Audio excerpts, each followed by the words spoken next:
Hi again, this is Christine. I have been very busy the last couple weeks and I wasn't able to do last week's report. So this report will cover 2 weeks. So for those who this is their first report, this is going to follow like the TikTok report structure, which is reading, eating, playing, obsessing over, recommending, and treating myself to. And because like the week before this was pretty uneventful, because I would have just been talking about inauguration stuff, it actually is better that I'm doing this for 2 weeks because that way I have like more things to talk about than the inauguration. So the things that I'm reading, well, I was going to say Onyx Storm. I had assumed that I would be done with Onyx Storm at this point. I made a video about this. I'm not going to read Onyx Storm until my entire book club who is reading The Fourth Wing is done with Onyx Storm, because I didn't want to be the reason that somebody got spoiled. And we're getting to the point where like everybody's basically just about done. So next week I should be done with that book. And I'm also starting for said book club A Song to Drown Rivers. So this is the book actually that I picked for the book club, even though I hadn't read it, because on TikTok, Rizzo, who's like an incredible ACOTAR creator on TikTok, like she makes the best videos. She was reading this book and it made her cry, and I was just like, for a book to make somebody cry, like I'm gonna put this out there. I have no idea what it's about, but that is a glowing review on my part. So that's what we're doing for the month, and that's what I picked. So the thing that I'm eating, I'm not really eating anything different. This is like picky people stuff, but I really need to shout out these little like pickled onions. I don't really know what they're called. I have to ask my husband.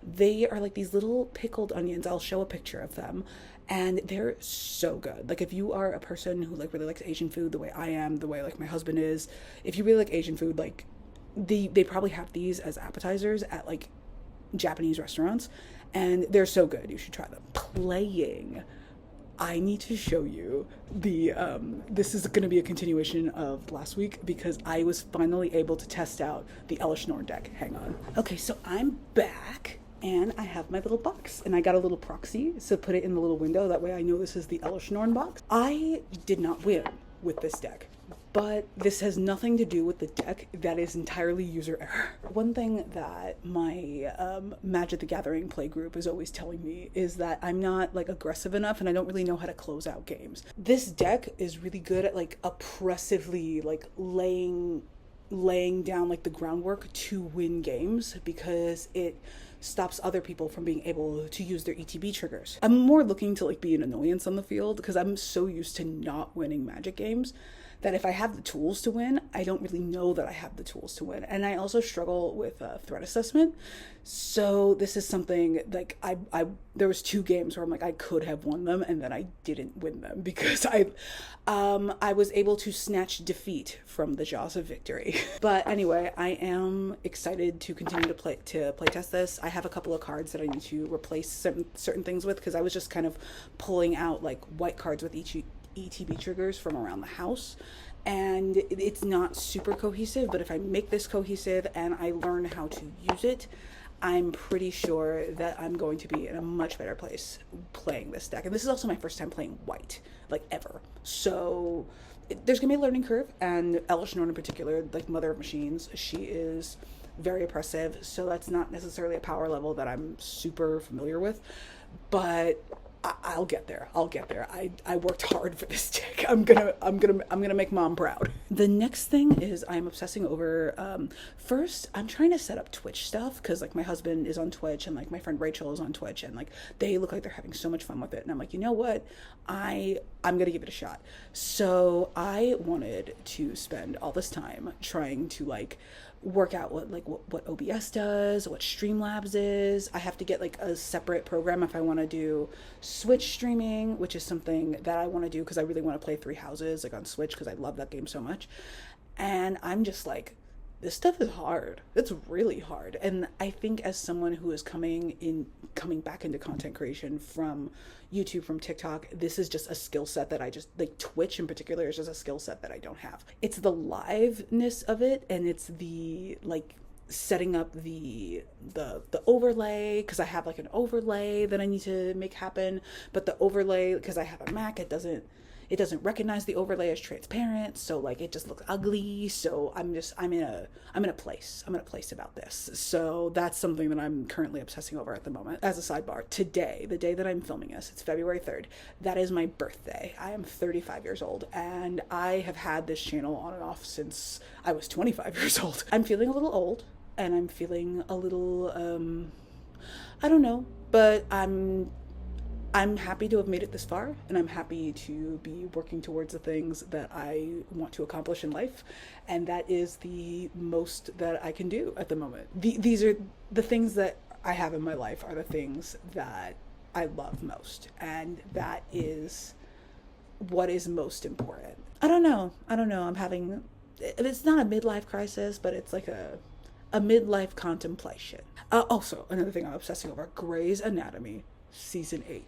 That show is unhinged. So for reasons that I need to get into later in this video, I no longer have access to TikTok on my phone.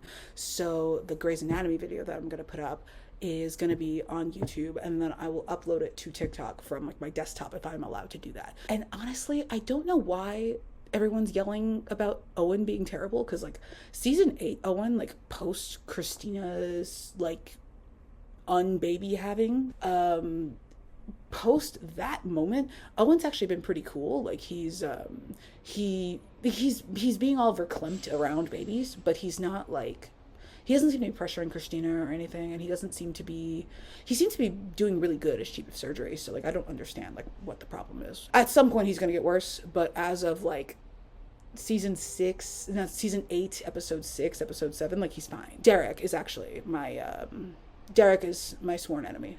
Derek, it is on site. I would physically fight that man. I would lose, but hopefully I would do some damage to his $10 billion a year hands before on my way out. The thing that I'm recommending is, if you are in the New York area and you have an exotic pet like a rabbit or they do cats as well, I need to recommend my veterinarian, which is Catnip and Carrots. We had a little bit of a scare with Liam because the last like couple months he's been getting a little teary around one of his eyes. He has a cataract in one of his eyes, so the tears were coming out of his good eye. So then I was starting to get kind of nervous, because I've never had a pet really before Liam. Like we have had pets, but they have not been mine. At some point Liam starts to get like his face is basically all wet, and rabbits are not supposed to be wet like in any way. There was a point where a little tangle came off of his face, and he had a bald spot like right by his eye, and I'm like, you know what, like I don't care if it's nothing. We're going to the vet. So we loaded Liam up into the carrier, and we schlepped him out to Long Island, and we took him to the vet. And the vet that we had, she was so gracious. She was so nice. She answered every single one of my questions, and she was basically like, "Your rabbit's doing fine. He just has something in his nose." So they flushed it out with saline. I have pictures. I'll show you. They flushed it out with like saline, and he sneezed a bunch, and it was just a little teeny tiny little speck inside of his nose. And after that, it was fine. And he has been totally fine ever since. And apparently, for a rabbit who hasn't been neutered, he is pretty young. So like he should be like a lot more aggressive than he actually is. But really, like he's just chilling. Like I'm watching him like behind my desk now, and he's just chilling. He's just chilling out. And the vet was like, he's really well behaved. Like he doesn't spray, he doesn't do anything like that. He's just a chill dude, which is great for like a rabbit of what should be his temperament. So we're very proud of him, and I'm very happy that he's healthy now, and I cannot recommend our vet highly enough. Treating myself to. I have never had a treat myself to that has bitten me so hard in the ass. So I got a new phone. Because I wanted to start taking like content creation a little bit more seriously than I have been. So I wanted to get a phone that was like a little bit more suited to that. It's got like the 3 cameras and all that stuff.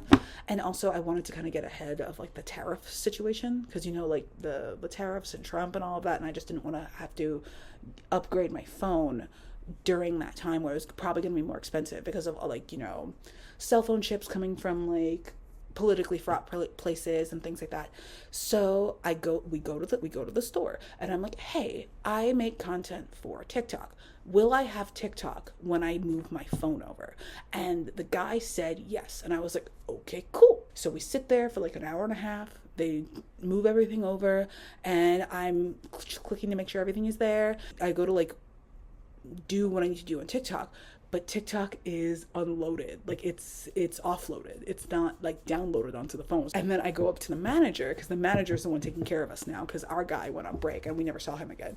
And I was like, so I have a problem. I make TikTok content and I can't access TikTok. And he was like, oh, the ban. And I immediately went, so I'm not really losing anything in all of this. I just don't have TikTok on my phone anymore. Losing CapCut is also kind of a big loss on my phone, but I have TikTok on my iPad. I have CapCut on my laptop. So everything that I would be using TikTok for would be offloaded to those devices. And then I'm also committing to uploading more on YouTube anyway. Man, the one time where I'm like, you know what, I'm gonna take initiative, I'm going to upgrade my phone, because I always wait until my phone is on its last fucking legs. So I was like, you know what, let me grab one now, that way I don't have to worry about it like a year from now when like the tariffs are gonna be all crazy. But then, you know, now I don't have TikTok, and like and nothing else. The phone is lovely. The phone works quite nicely, so I'm not that upset by it. But if you're a person who is looking to upgrade their phone, keep in mind, if you make TikTok content, have a device set aside for that before you upgrade your phone, because I'm very lucky that I do, and I'm also very lucky that I was planning to like do more long form things for YouTube anyway. I was planning to move to Twitch. I was going to do all that stuff, and maybe just not having as ready access to TikTok will allow me will kind of force me to make that transition a little bit faster. But other than that, though, it does suck. But I am happy that I have the new phone, and I'm going to shut off as much of the AI stuff as I can, because that stuff kind of freaks me out. That's been the last 2 weeks, minus all of the political stuff that I had to get into a little bit anyway in order to explain why I got a new phone and why like certain things are just like terrible. I don't know what to say that hasn't already been said when it comes to the political things and all of that. And so that's just kind of where we're at, and expect to see me a lot more on here in landscape. And I am excited to be in landscape in YouTube a little bit more, and I am excited to maybe like to get back into some gameplay videos. I have a little bit, like I said before, I have a little bit of a schedule planned out that I will now be deploying, that I have less ready access to TikTok now. And also, like, YouTube Shorts isn't as unwieldy as I thought it would be, because I think that's the thing about TikTok. It has like that very cohesive and intuitive editing capability, and I didn't think that YouTube had that. But I made a little video of Liam that should be out by the time this video is, and it wasn't actually like that bad. It wasn't that bad to use, and it would be very easy to get used to. So I'm not worried about it anymore, which is good. That is January 19th to February 1st. Today is February 3rd, so I will be more timely with next time. And have a good week, everybody.